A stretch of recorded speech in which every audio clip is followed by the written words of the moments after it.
नमस्कार दोस्तों, मैं आपका अपने चैनल HVS स्टडीज़ में स्वागत करता हूं। इस वीडियो में आपके लिए 15 अगस्त 2022 का करंट अफेयर लेकर आ गया हूं। साथ में हम स्टैटिक जीके और रिलेटेड करंट अफेयर का रिवीजन करते हुए चलेंगे। अगर आप इस चैनल पर पहली बार आए हो तो चैनल को सब्सक्राइब कर लीजिएगा। वीडियो अच्छी लगे तो वीडियो लाइक करके ज़रूर जाइएगा। लास्ट में आपके लिए क्विज़ रखा है, उस क्विज़ को ज़रूर सॉल्व कीजिएगा। चलिए बात करते हैं लास्ट डे के क्विज़ की। तो लास्ट डे आपसे क्वेश्चन पूछा गया था, who became first Indian social psychologist on US heritage wall of fame. तो आप सभी ने आंसर रामधर सिंह दिया था, और रामधर सिंह अहमदाबाद के एक इंस्टीट्यूट, एक कॉलेज के ये प्रोफेसर हैं।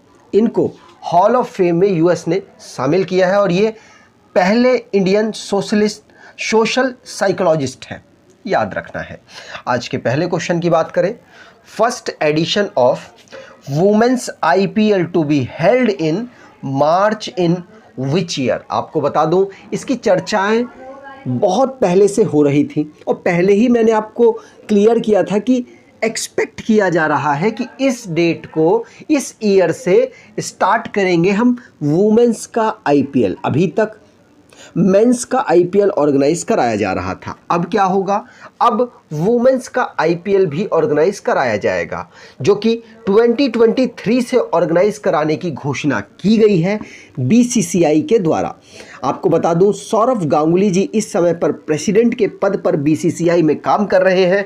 उनके द्वारा ये अनाउंस किया गया, और डिस्कशन बहुत तगड़ा हुआ कि T20 का जो वर्ल्ड कप है साउथ अफ्रीका में जो ऑर्गेनाइज कराया जाएगा, उसके बाद से डिस्कशन रेगुलर चल रहा है। और उसके बाद कब ऑर्गेनाइज कराया जाए, तो मार्च 2023 में जो वुमेन्स का IPL है उसको ऑर्गेनाइज कराया जाएगा। ये अभी तक सहमति बनी है, एक्सपेक्टेड है। आगे चल के हो सकता है कुछ और भी हो सकता है, लेकिन अभी जो डिसाइड किया गया है कि नेक्स्ट ईयर मार्च में वुमेन्स का IPL ऑर्गेनाइज होगा।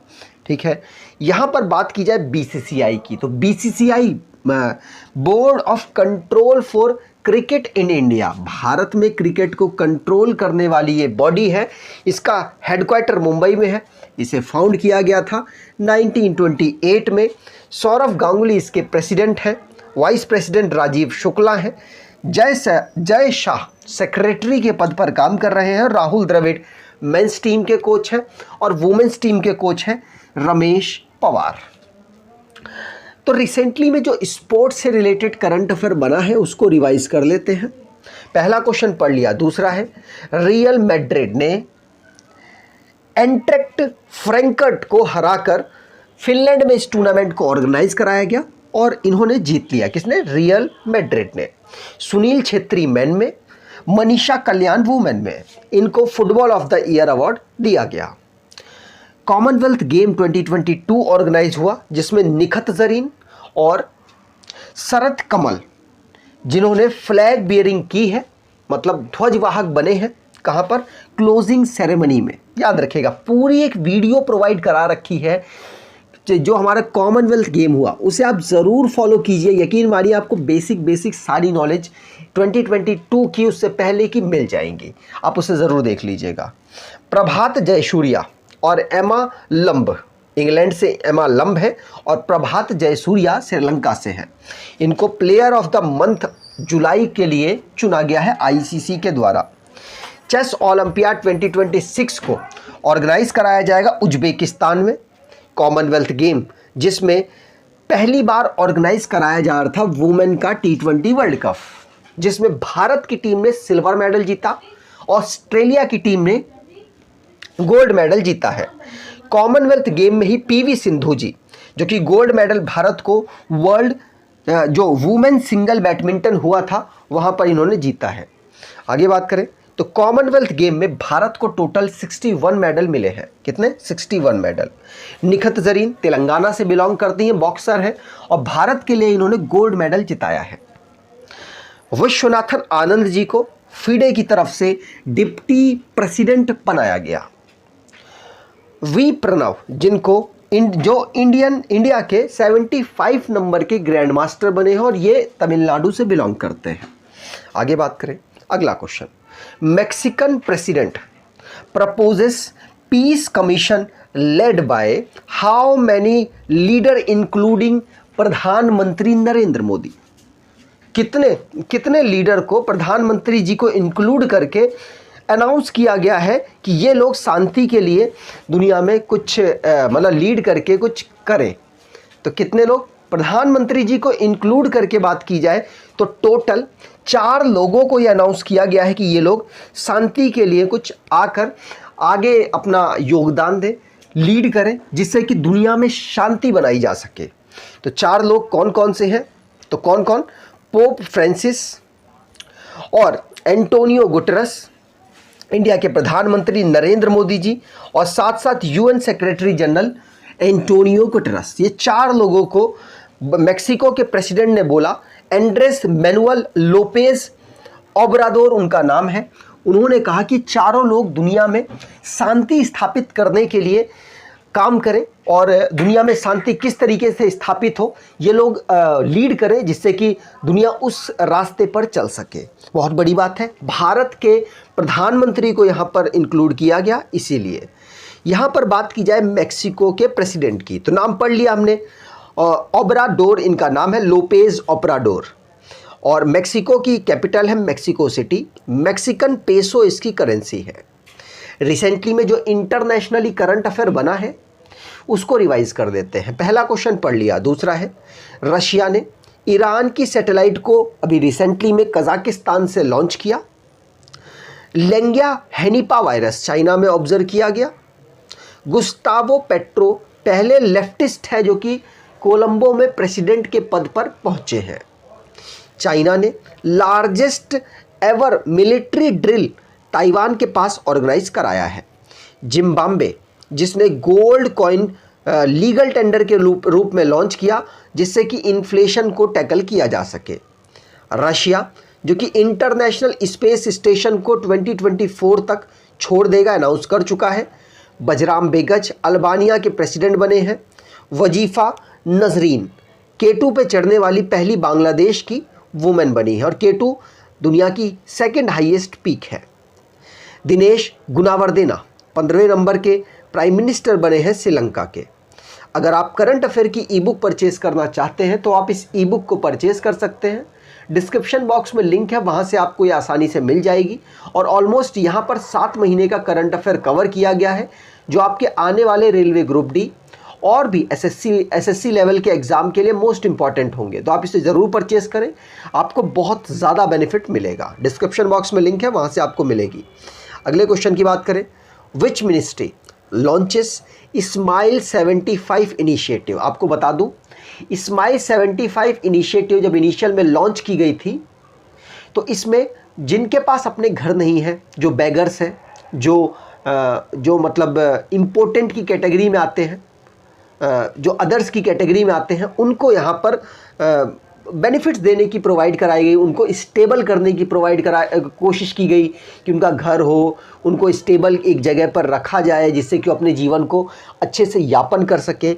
यहाँ पर जो हमारे मिनिस्टर हैं, किस मिनिस्टर ने स्माइल 75 को लॉन्च किया, जिसमें बेगर्स को, जो भीख मांगते हैं, उनके पास अपना घर नहीं है, उनको घर वगैरह देने की यहाँ पर बात की गई है, उनको स्टेबल करने की बात की गई है। उनके पास कोई स्किल है तो उसको डेवलप करके उसको जॉब देने की बात की गई है। तो ये सारी बात किस मिनिस्ट्री के द्वारा की जा रही है? तो आपको बता दूं, ये सोशल जस्टिस वेलफेयर के अंतर्गत आता है। तो ये मिनिस्ट्री ऑफ सोशल जस्टिस के द्वारा काम किया गया है। आपको बता दूं, इस समय पर ministry of social justice empowerment कौन संभाल रहे हैं? तो वीरेंद्र कुमार जी के द्वारा इसे संभाला जा रहा है। याद रखिएगा, स्माइल 75 इनिशिएटिव को इन्होंने लॉन्च किया, जिसमें जो बहुत नीचे लेवल के लोग, मतलब नीचे लेवल का मतलब उस तरीके से मत समझिएगा, जैसे जो रोड वगैरह में जो रह रहे लोग हैं, जिनके लिए अपना घर नहीं है, उनको घर वगैरह, उनकी जो बेसिक नीड्स है उनको प्रोवाइड कराने के लिए अलग अलग स्टेप्स उठाए जाएंगे सरकार के द्वारा। आगे बात करें, अगला question, which country grant Padang location of Netaji infamous call चलो दिल्ली। तो नेताजी के द्वारा, जो हमारे इस उनका नाम है कौन, सुभाष चंद्र बोस जी। सुभाष चंद्र बोस जी को हम नेताजी कहते थे। तो सुभाष चंद्र बोस जी के द्वारा चलो दिल्ली का नारा दिया गया। जिस जगह से ये नारा दिया गया उसको संजो कर उस मॉन्यूमेंट टाइप का बना के रखेगी कौन सी सरकार? तो आंसर यहाँ पर होगा, ये सिंगापुर में इन्होंने किया था। तो सिंगापुर की सरकार उस जगह को अब ढंग से मतलब सजा के म्यूज़ियम टाइप का बना के मतलब उसको संजोएगी। ये अनाउंसमेंट हुई है सिंगापुर की सरकार के द्वारा। ये जो चलो दिल्ली का नारा था 1943 में नेताजी सुभाष चंद्र बोस जी के द्वारा दिया गया था। आपको बता दूं सिंगापुर में, कहाँ पर? सिंगापुर में, याद रखिएगा, ठीक है। और सिंगापुर में इस वेन्यू को क्या किया जा रहा है, इसको दोबारा से डेवलप किया जा रहा है और डेवलप करके इसे अलग अलग चीज़ों में मतलब ऑर्गेनाइज मतलब जो हिस्ट्री है उसको दिखाया जाएगा, मतलब इसको संजोया जाएगा सिंगापुर की सरकार के द्वारा। ये न्यूज़ बनी है। अगले क्वेश्चन की बात करें, मोस्ट इंपॉर्टेंट है। ऋषभ पंत, आपको पता है भारत के विकेट कीपर है Rishabh Pant, appointed as the state brand ambassador of which state? तो किस स्टेट ने इनको ब्रांड एम्बेसडर के रूप में अनाउंस किया है अपने स्टेट का? तो आंसर हो जाएगा ये उत्तराखंड के द्वारा अनाउंस किया गया। तो उत्तराखंड यहाँ पर आंसर बिल्कुल सही होगा। याद रखिएगा उत्तराखंड के ही रहने वाले हैं और उत्तराखंड ने इनको स्टेट ब्रांड एम्बेसडर चुना है। पुष्कर सिंह धामी जी के द्वारा ये अनाउंस किया गया कि इनको ब्रांड एम्बेसडर हम चुनते हैं। मतलब उत्तर प्रदेश की अलग अलग स्कीमों को ये प्रमोट करते हुए आपको नजर आएंगे। जो भी स्टेट से रिलेटेड करंट अफेयर बने हैं उनको रिवाइज कर लेते हैं। ऋषभ पंत वाला क्वेश्चन पढ़ लिया। दूसरा है केरला की सरकार ने मोबाइल ऐप जो कि जीएसटी की कर्बिंग कर रहे लोग हैं उनको पकड़ेगी, मतलब चोरी कर रहे लोग हैं उनको पकड़ेगी। नीतीश कुमार जिन्होंने चीफ मिनिस्टर बिहार के पद से स्टेप डाउन किया और दोबारा से मतलब चीफ मिनिस्टर बन गए, बीजेपी को छोड़ा और आरजेडी को पकड़ लिया। गोवा के चीफ मिनिस्टर प्रमोद सावंत जी ने अनाउंस कर दिया है कि हम 100% नेशनल एजुकेशन पॉलिसी को जो हायर एजुकेशन है वहाँ पर लॉन्च करेंगे।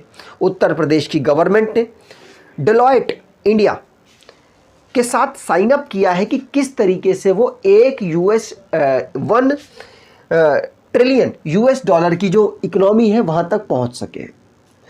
उत्तर प्रदेश की गवर्नमेंट ने डबल फार्मर की जो इनकम है करने के लिए पंचामृत योजना को लॉन्च किया। उत्तराखंड की गवर्नमेंट ने संस्कृत स्पीकिंग विलेज बनाने के लिए हर डिस्ट्रिक्ट में अनाउंस किया है कि हम चाहते हैं कि हर डिस्ट्रिक्ट में एटलीस्ट एक गांव ऐसा हो जहां पर संस्कृत बोली जाती हो। अभी कर्नाटका ही एक ऐसा स्टेट है जहां पर एक गांव ऐसा है जहां पर संस्कृत बोली जाती है। अब उत्तराखंड भी ऐसा कर रहा है। हरियाणा की गवर्नमेंट ने चिराग प्रोग्राम को लॉन्च किया है ईडब्ल्यूएस स्टूडेंट्स के लिए। वर्ल्ड की largest floating solar power plant जो कि खांडवा मध्य प्रदेश में लॉन्च करने की अनाउंसमेंट की गई। केरला के चीफ मिनिस्टर ने milk scheme for anganwadi egg और milk scheme for anganwadi students के लिए लॉन्च की है। अगले क्वेश्चन की बात करें, who steps down as the chairman of Dabur? Dabur के चेयरमैन के पद से किसने मतलब इस्तीफा दे दिया है, स्टेप डाउन कर दिया है? तो आंसर हो जाएगा अमित बर्मन। अमित बर्मन यहाँ पर आंसर बिल्कुल सही होगा, जिन्होंने चेयरमैन के पद से डाबर के इस्तीफा दे दिया है। याद रखिएगा पूछा जा सकता है। तो डाबर के पद से अमित बर्मन जी ने इस्तीफा दिया। रिसेंटली में जो अपॉइंटमेंट हुए उनको रिवाइज कर लेते हैं। पहला क्वेश्चन पढ़ लिया। दूसरा है उदय उमेश ललित 49 नंबर के chief justice of India Bharat के बने हैं। नलाथम्बी कैलासलवी जो कि पहली वुमेन डायरेक्टर जनरल बनी है CSIR की। ऑयल इंडिया के रंजीत रथ उनको चेयरमैन और MD बनाया गया। रविंद्र ठक्कर को चेयरमैन बनाया गया वोडाफोन इंडिया के। श्वेता सिंह को PMO ऑफिस का डायरेक्टर बनाया गया। सुरेश N पटेल जी को सेंट्रल विजिलेंस कमिश्नर बनाया गया। संजय लाल थाउसेन को एडिशनल चार्ज दिया गया है ITBP का। सत्येंद्र प्रकाश जी को प्रिंसिपल DG बनाया गया है प्रेस इंफॉर्मेशन ब्यूरो का। और संजय अरोरा जी को दिल्ली का नया पुलिस कमिश्नर बनाया गया। अगले क्वेश्चन की बात करें, senior Congress leader who to receive France highest civilian award? तो कौन से कांग्रेस के जो सीनियर लीडर हैं उनको फ्रांस ने हाईएस्ट सिविलियन अवार्ड अपना दिया है? तो आप इनको जानते होंगे, इनका नाम है शशि थरूर। तो यहाँ पर ए ऑप्शन बिल्कुल सही हो जाएगा। शशि थरूर को यहाँ पर कांग्रेस के द्वारा चेवेलियर डी ला लेजेंडी ऑनर दिया गया है, मतलब फ्रांस का हाईएस्ट सिविलियन अवार्ड है, ये इनको मिला है। याद रखिएगा, पूछा जा सकता है, मोस्ट इंपॉर्टेंट है क्योंकि भारत के पर्सन है जिनको फ्रांस ने हाईएस्ट सिविलियन अवार्ड अपना दिया है। आगे बात करें तो रिसेंटली में जो अवार्ड से रिलेटेड क्वेश्चंस बने हैं उनको रिवाइज कर लेते हैं। पहला क्वेश्चन पढ़ लिया। दूसरा है प्रोफेसर रामधर सिंह को पहले इंडियन सोशल साइकोलॉजिस्ट बने जिनको US heritage wall of fame में शामिल किया गया। इंडियन और अमेरिकन आर्या वालवेकर को मिस इंडिया यूएसए बनाया गया, मतलब जीती हैं ये। दलाई लामा जी को लद्दाख का हाईएस्ट सिविलियन अवार्ड दिया गया। लंगत सिंह कॉलेज जो कि बिहार में पड़ता है उसके एस्ट्रोनॉमी लैब को यूनेस्को ने हेरिटेज लिस्ट में शामिल किया। तमिलनाडु की पुलिस को प्रेसिडेंशियल कलर अवार्ड से सम्मानित किया वेंकैया नायडू जी ने। तो बोरिस जॉनसन ने चर्चिल लीडरशिप अवार्ड दिया यूक्रेन के प्रेसिडेंट जेलेंस्की साहब को। कौशिक राजशेखरा को ग्लोबल एनर्जी प्राइज दिया गया 2022 का। केपी कुमारन को जेसी डैनियल अवार्ड दिया गया और डीबीएस बैंक को वर्ल्ड का बेस्ट बैंक घोषित किया यूरो बैंक ने दोबारा से। याद रखिएगा, यूरो बैंक ने दोबारा से। अगले क्वेश्चन की बात करें, केंद्रीय union minister doctor Rajendra Singh releases book rusty skin golden wind written by. तो हमारे जो केंद्रीय मिनिस्टर हैं, अर्थ साइंस और टेक्नोलॉजी संभाल रहे हैं, डॉक्टर जितेंद्र सिंह, इन्होंने एक बुक लॉन्च की rusty skies and golden wind को। तो ये बुक एक बच्ची ने लिखी है, इंपॉर्टेंट है, बड़े मिनिस्टर ने लॉन्च की है इसीलिए। तो सनिध्या शर्मा जी के द्वारा इस बुक को लिखा गया। ये 11 साल की बच्ची हैं जिनके द्वारा इस बुक को लिखा गया। Rusty skies and golden wind इस बुक का नाम है। अगले क्वेश्चन की बात करें, which country are associated with trans Himalayan multi dimensional connective network. तो कौन सी country trans Himalayan multi dimensional connectivity network में इंक्लूडेड है? तो आपको बता दूं, भारत और नेपाल या भारत और चाइना नहीं है। आंसर हो जाएगा इसमें चाइना और नेपाल काम कर रहे हैं। चाइना और नेपाल, मतलब चाइना कहीं ना कहीं इन्वेस्टमेंट कर रहा है कि वो किस तरीके से कनेक्टिविटी को बेहतर कर सके और भारत को टैकल कर सके। सिंपल सी बात है, एशिया के इस रीजन में भारत ही चाइना का कॉम्पिटिटर है असल में, तो इसीलिए भारत को घेरने के लिए अलग अलग प्लान चाइना के बनते रहते हैं। चलिए, लेकिन हमको पढ़ना है कि ट्रांस जो कनेक्टिविटी हिमालयन कनेक्टिविटी की जा रही है वो चाइना और नेपाल के कोलैबोरेशन से एक दूसरे से कर रहे हैं। चाइना की बात करें तो कैपिटल है इसकी बीजिंग। जो इनके चीफ मिनिस्टर हैं वो कौन है? Xi Jinping. कौन है? Xi Jinping. और आपको बता दूं, चाइना और भारत के बीच में एक लाइन पड़ती है जिसको कहते हैं मैकमोहन लाइन। नेपाल की बात करें तो यहाँ पर वैसे लिखा हुआ है, नेपाल की कैपिटल काठमांडू, नेपाल की करेंसी नेपालीज रुपी, प्रेसिडेंट है विद्या देवी भंडारी और प्राइम मिनिस्टर है शेर बहादुर देउबा। आगे बात करें, which state government to launch mobile app to curb GST evasion. तो आपको कमेंट बॉक्स में डिटेल में आंसर देना है। अगर आपको ये वीडियो अच्छी लगी है तो आपसे अनुरोध है वीडियो को लाइक कर दीजिएगा, चैनल को सब्सक्राइब कर लीजिएगा। और इस चैनल पर आपके लिए साइंस की क्लासेस ऑर्गेनाइज कराई जा रही हैं एमसीक्यू माध्यम से। 9-10 के एनसीईआरटी बेस्ड वहाँ पर क्वेश्चन इंक्लूड किए गए हैं चैप्टर वाइज, तो आप उसे ज़रूर देखें, आपको बेनिफिट मिलेगा। वीडियो अच्छी लगी हो तो वीडियो को लाइक ज़रूर कर दीजिएगा। धन्यवाद।